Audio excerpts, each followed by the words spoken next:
Hare Krishna, welcome. Welcome everyone. And Manoj ji, welcome back. Devika ji, welcome back.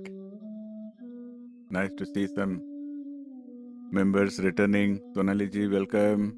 Purva ji, welcome. Okay, hope you stay with us. Hare Krishna. So let's start today's session. And as we discussed earlier, we are going to have a slightly shorter session today. We are going to introduce chapter 4, and then we are going to spend some time in, I call it Kirtan, but I think Kalpana ji calls it Abhanga, whatever is more appropriate, the term.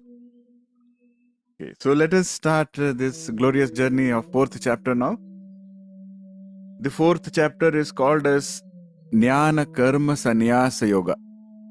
So we have learnt about Karma Yoga, we have learnt about Jnana, and now it's coming together. Does anybody remember what is the meaning of Sanatana Dharam? Wow, this should be, everybody should know this. Okay, Manoj ji, you want to tell us? That is for every yoga, that dharma that is valid for every yoga. Excellent. Thank you, sir. So Sanatana Dharam is eternal Dharam. It's timeless. So the truths, the wisdom that is part of Sanatana Dharam, it will apply to any time period in life, to any human being. So there is a framework, and we call that as the wisdom of Sanatana Dharam. Vedanta is part of that. And in this Dharam, what you should know is we don't usually receive wisdom just because it sounds clever or it sounds fancy. No, that's not the way of Sanatana Dharam. In Sanatana Dharam, we accept wisdom that we can trace back to something eternal, something divine. For example, if we can trace back the wisdom to the Vedas, to the Shrutis, then that is something that we will really strive to internalize and accept. This is the way of Sanatana Dharam. So this is where you will see the terms like Shastra or Parampara. They are all used in that context. They are all important because we want to make sure that the knowledge can be traced back to that which is eternal, because that is Sanatana Dharam. Sanatana Dharam is eternal Dharam. So the wisdom, the knowledge has to also be connected to the eternal wisdom. That's the general thinking there. So a teaching can be powerful, a teaching can be practical also. But the sincere seeker is always going to ask, is this teaching rooted in tradition? Is this teaching connected in some way to the scriptures, to the Vedas, or to what our rishis have said? Now, this aspect of somebody having so much of faith in their own parampara, in their own, this concept of the knowledge and wisdom that has come from God, that is what we call a Shraddha. The Shraddha is the faith that we have in that tradition. Why we are talking about all of this? Anybody has any ideas why we are talking about all of this? Because let's not forget, our friend Arjuna, he's still standing there. And the reason I started 4th chapter with this topic is because Arjuna is also a similar kind of a person. Arjuna is also the kind of person who is himself very learned, and he is going to accept a piece of wisdom if he is convinced that it is connected to that eternal Vedas, if it is connected to that source. Okay, so now let us quickly look at what has already happened. What did chapter 3 give us? Krishna gave a profound, transformative teaching about Karma Yoga. Did Krishna say that karma is only physical action that we do? That's easy question, right? Because all you have to do is say no. That's not what. Okay. Yeah. Does anybody remember the concept of yajna that Krishna spoke about in Karma Yoga? Okay. Shalmili, you want to? Okay. So, Guruji, namaste. Namaste, Guruji. So, actually, the yagya is nothing but completely devotion while you are doing with the like Bhava. every time bhava. Yes, bhava is important, and every time Hari Nam, Hare Nam. Every time you need to while doing cooking also you need to have this yagna going, so Good. that home food also it becomes like a prasad.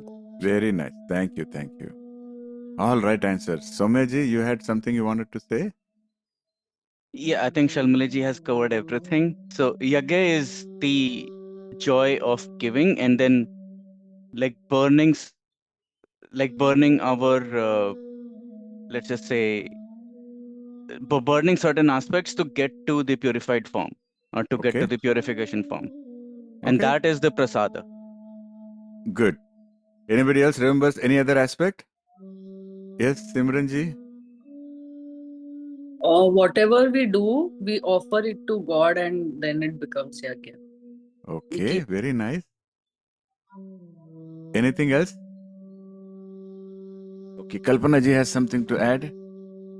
Yeah, whatever we do, it comes back to us like it's a reciprocation of whatever we do. Like you don't need to think twice before doing anything as such. If you feel like doing it, do it out of do it with the right intent and the right bhava, and don't worry about the outcome. It anyways always just comes back. Okay. Beautiful. See, so many perspectives we got for one small word, yajna. So what Krishna, all right answers, all the perspectives are correct here. And what Krishna specifically taught us is we are not isolated individuals. And what we do is not always in isolation. We are part of a living cosmos. And he taught us this whole concept of reciprocity. Which means, like, look all around you. Like you are breathing out carbon dioxide, you are taking in oxygen, then the plants are taking in carbon dioxide, they are giving out oxygen. It's a reciprocative system where, everything is contributing something. And that is the spirit of yajna.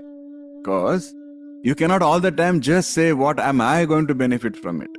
Because that's not aligned with how the cosmos works. That is why the word rightful action is so important. That is why Krishna says, you always have to think about what is the right thing to do. What is the rightful action here? Not always what is profitable to me.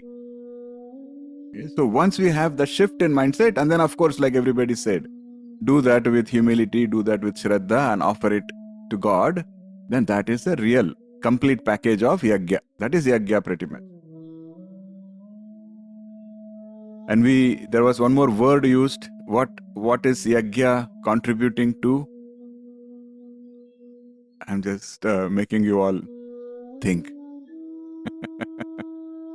Okay, Shalmaliji really knows this answer. Nishkama karma. Okay, Nishkama karma is how you do yajna, and then what is it contributing to? Okay. Yes, Sulataji. Loka Sangraha. Hey, clap. Yes. So that was another word we learned, Loka Sangraha. So when we are always in the mindset of just what is right thing to do instead of thinking about what I'm going to get from it, then we are actively participating in Loka Sangraha. We don't have to do any dramatic action, we don't have to go and donate 1,000 kilograms of laddus to people, Even if in your day-to-day life, even if small things, if you do with this mindset of I'm doing it because that's the right thing to do, and I'm doing it as an offering to God, you are contributing to Loka Sangraha. Isn't it very empowering? So this is something we learned. And in chapter 3, he also showed Arjuna that when we are acting this way and contributing towards Loka Sangraha, then we are becoming a part of what makes this whole cosmos function in a harmonious way. Harmony and balance. We are contributing to that. It's not that you have to lift the earth on your shoulders to contribute something to the cosmos. Because cosmos means it feels like, oh, such a big thing, such a vast thing. How can I do anything significant? But Krishna says each and every person is a part of this cosmos. And everybody is contributing in some way. Everybody has a purpose. Everybody has a place. And how do you appreciate this? How do you realize this? Yagya. That was one of the crux of the third chapter. And then Krishna went even deeper. He said that bondage. Did Krishna say that bondage comes from action? Another easy question. Okay, this is going to be interesting because part of you are saying yes and part of you are saying no. So, okay, we should now introspect what's going on here. Yes, Deepaji? It comes from desires. Desire, okay. Does it come from action? Attachments to the action, yeah. Okay, I think she's almost there. Excellent. So, she's right. So, Krishna pretty much said, it is not the action that binds you. It is how you perform the action. Is it with a lot of attachment? And more importantly, is it with a mindset of doership? Doership and ownership. I, I sow the seed. That's why there is a tree today. That is the problem. And that creates bondage. Sowing the seeds will not create a bondage. But you sow the seed and with this mindset saying, I am the doer, I am sowing, so I am somehow. So that creates bondage. Excellent. And it is the ahankara which keeps dragging us into this mindset of doership and ownership. And so you have to always keep that ahankara at check. He also gave a very direct warning to Arjuna about kama and krodha, which is desire and anger, and he said they are enemies of spiritual life. And he said lust covers wisdom. Anybody remembers what were the examples Krishna gave? He gave 3 examples on how things are covering something. Okay. Yes, Lakshmiji wants to say something. The flame, and then the womb covered by the embryo is covered by the womb. Yes. Yeah. Okay. Huh? Yes. And the third one? Okay, Sulataji. Okay, here we have Apurva. Yes. Fire and smoke. Yes, fire and smoke is one. You remember the other 2? And the embryo is covered by the Womb. Correct. And the third one? I'm surprised. I thought all women will know the third one very dearly, clearly. Yes, Chitraji, what was the third one? The mirror covered. The mirror covered by dust. Okay, excellent. So these were the examples Krishna said to show how lust covers wisdom. And those examples were not random examples. Those examples showed us that the covering itself is of different levels. So for example, when smoke covers fire, all you need is a little bit of air and the smoke will clear out. When dust covers a mirror, it needs little more efforts. You have to wipe it, scrub it. But then, the womb covering the embryo, you can do nothing about it. It will uncover only when its time comes. So from subtle to gross, the coverings. So the job of a guru, that is why it is not just, everybody goes to YouTube, listens to something, and everybody cannot expect to have the same transformation, because you need somebody who is willing to spend the time and effort getting to know you. and spend the time and effort getting to know which parts of you is having which level of covering, and deliver a teaching in a very specific, personalized way. When to use air, when to use scrubbing, when to use timing. That is where the job of a guru is very, very important. By end of chapter 3, Arjuna already received a very extraordinary teaching. He was told to act. So Arjuna realized that there is nothing wrong in action. He's supposed to act. But he just has to not act out of ego, not act out of attachment. And he understood that he needs to fight. He just has to make sure that he's not fighting out of hatred. And he's not fighting just to gain some material benefit or a kingdom or whatever. And he understood that he has to do his duty and not just do something for a reward. And he also understood that he's supposed to engage with the world without being entangled in the world or by the world. Is this what everybody else took away from the 3rd chapter? Okay, awesome. That means Krishna has been successful in his teaching. Now the question naturally comes, because who is he teaching? He is teaching Arjuna.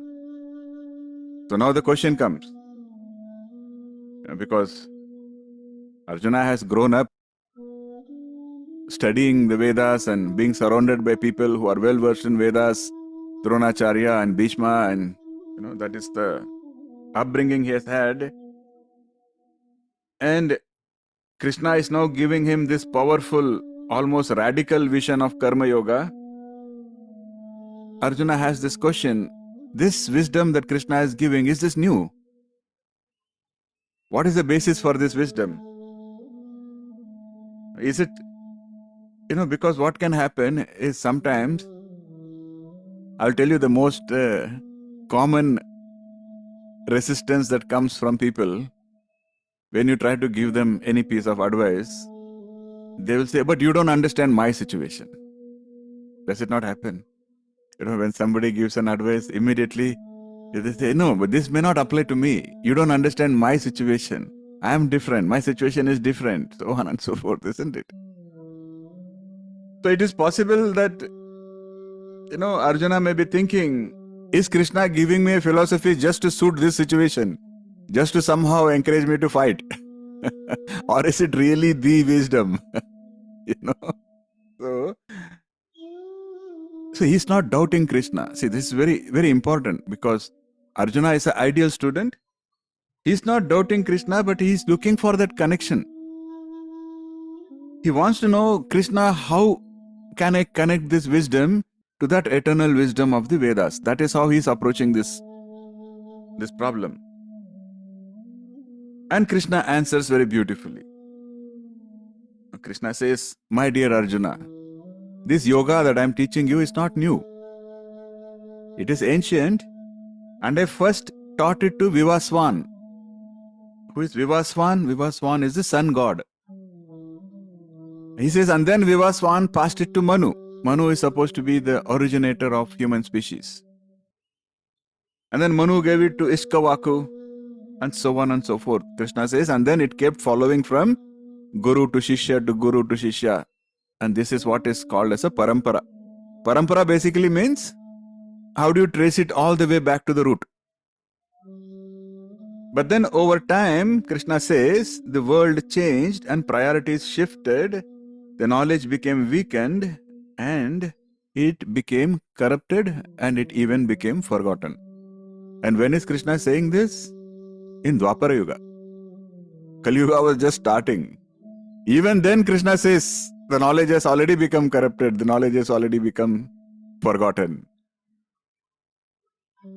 And now Krishna is saying that, Arjuna, I am giving it to you again. Not because I am inventing something new, but because you, pay attention here. Krishna is now telling Arjuna, Arjuna, I am giving this to you because you are my dear friend. And you are ready to receive this wisdom. Two very powerful things Krishna says in one sentence. He says, I am sharing this knowledge because firstly, you are a dear friend to me, and secondly, you are ready. to receive the wisdom. It's very important. Because Krishna, sometimes you look at a piece of land, it is very dry. But somebody goes and digs a borewell. What is a borewell? I mean, you just dig a deep hole and suddenly water comes. Does it mean the person digging the borewell has invented that water? The water was always flowing.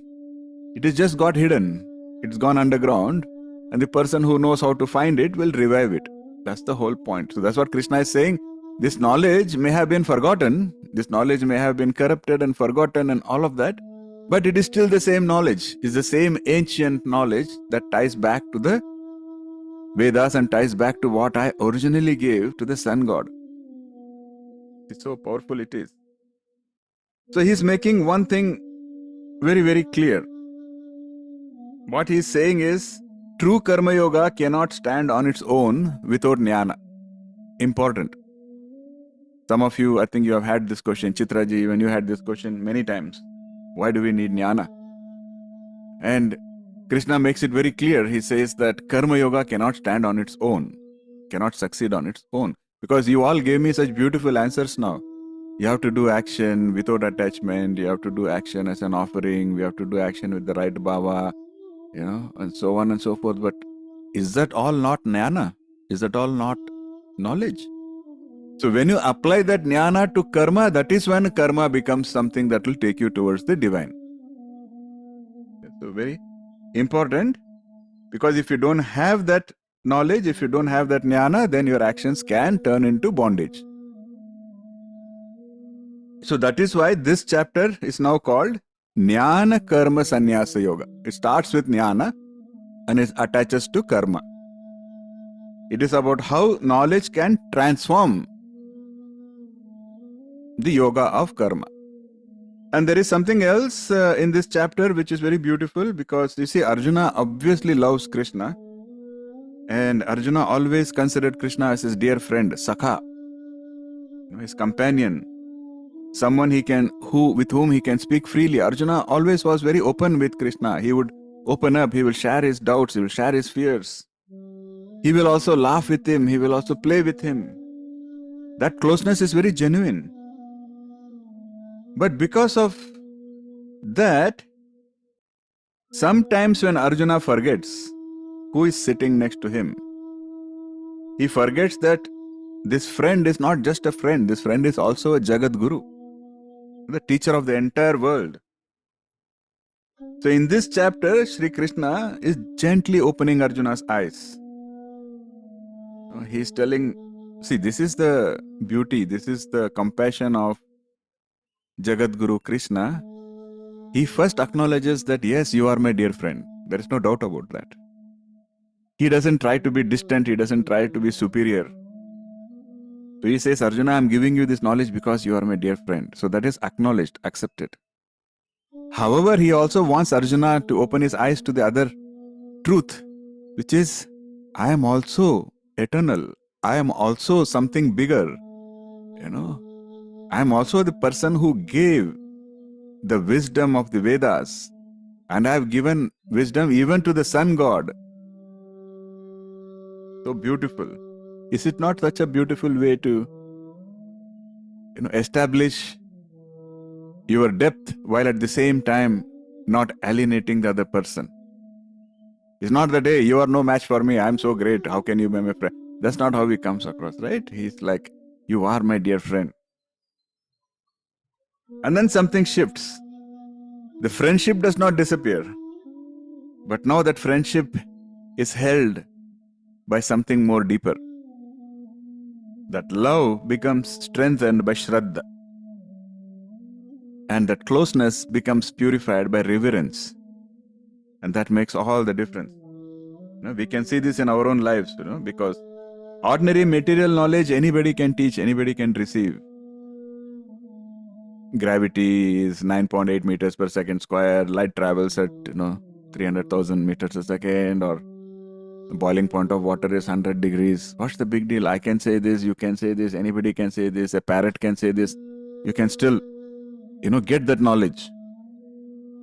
But that is not how spiritual wisdom works.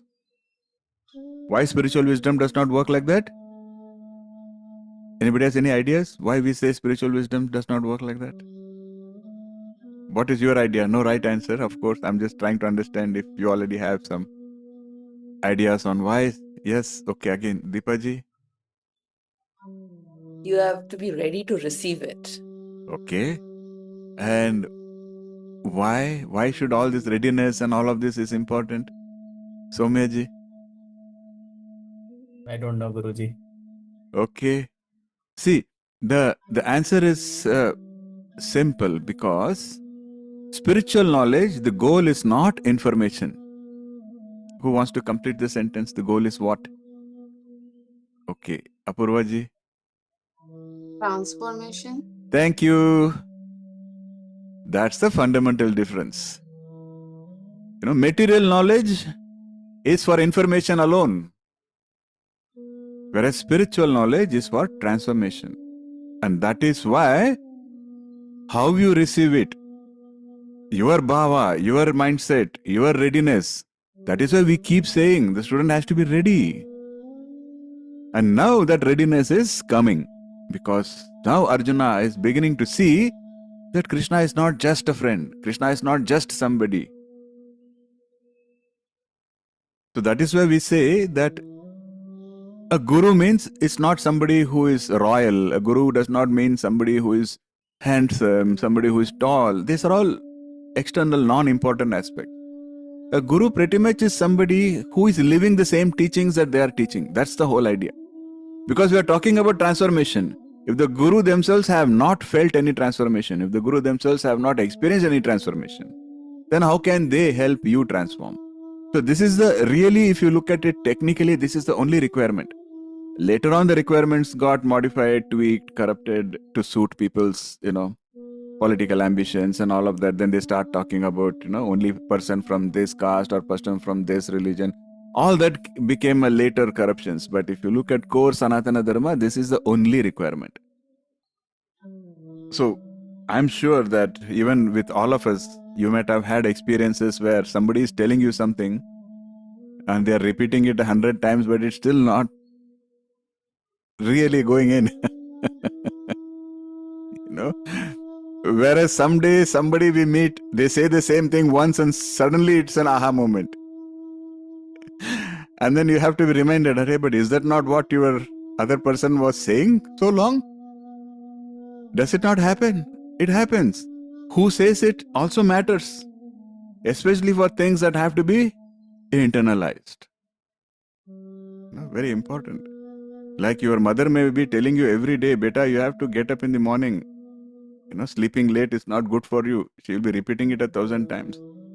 But one day you visit a fancy doctor and she tells, my dear, you have to get up early, and suddenly the next morning you are going to the gym, So it matters. Who says also matters. Because when the person is right and when the receptivity is right, then knowledge stops being information and starts becoming transformation. That is the whole message here. So where do we stand now? Let's take a moment to see how far we have come. In chapter 3, Krishna taught us how to act. And in chapter 4, Krishna is going to teach us how to understand actions, how to understand karma. In chapter 3, he gave us the discipline of karma yoga. In chapter 4, he is going to give us the knowledge, the jnana, that's going to make karma yoga spiritually alive and liberating. Chapter 3 asked us to offer actions as yajna.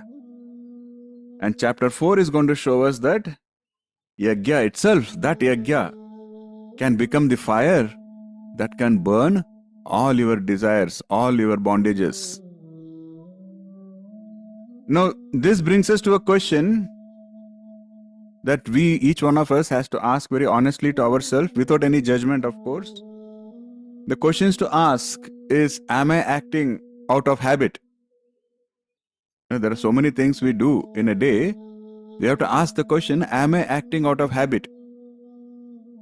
Or am I acting out of compulsion? Am I acting out of fear? Am I acting out of attachment? You keep asking these questions for every action you do, and you'll be surprised. You'll be surprised that there is so little that we do which is not out of habit or compulsion or fear or desire or attachment. And that should be an aha moment for us.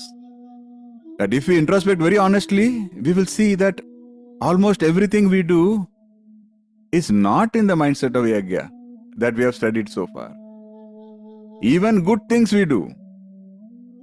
Even, for example, some of us are doing charity, for example.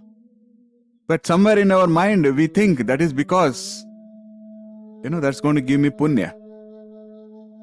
I'm just giving examples. So we have to really introspect deeply to make sure that karma begins to transform us. So that's what Krishna is teaching us. Krishna is teaching us that when action is driven by ignorance, it becomes bondage. Whereas when action is offered as yajna, it becomes purifying and liberating. And when that action is illuminated by knowledge, then consistently your action becomes yajna and you will always be moving towards liberation. So that knowledge is the missing link. So we don't have to be on the Kurukshetra to make use of this wisdom, because every day we are fighting a battle. Every day there is a Kurukshetra inside us. Every day we make choices. Every day we face confusions. Every day we are fighting with desires and fears, comparisons. I'm sure all of us want to do the right thing, but sometimes, the biggest challenge, we just don't know what is the right thing.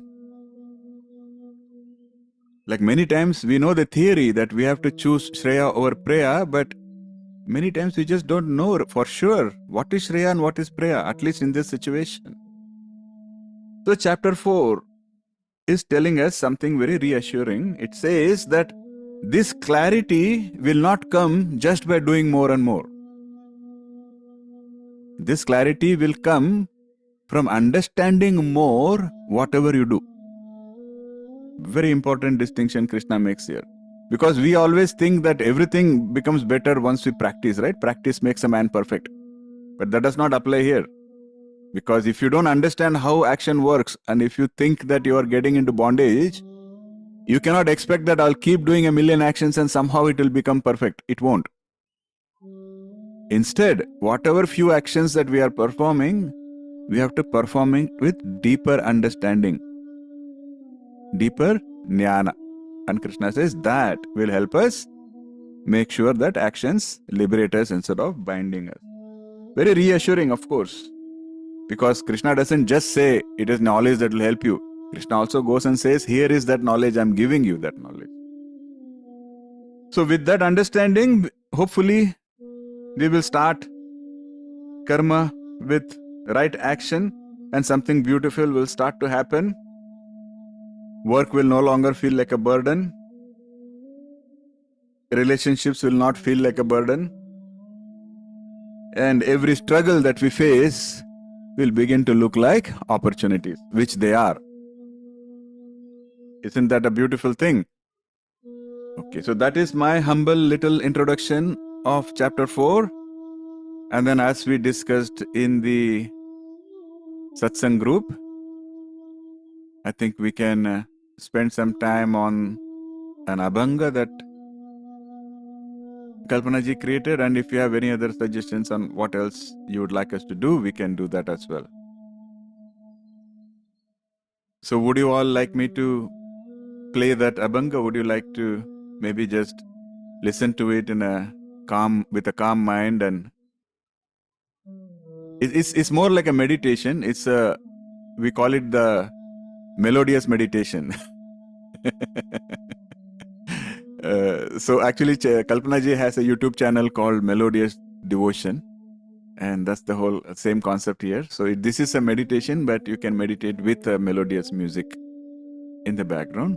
So it's very short. It's 3 minutes and 6 seconds, I think. So shall we do that? Are you all ready, or do you need a break or something? Okay.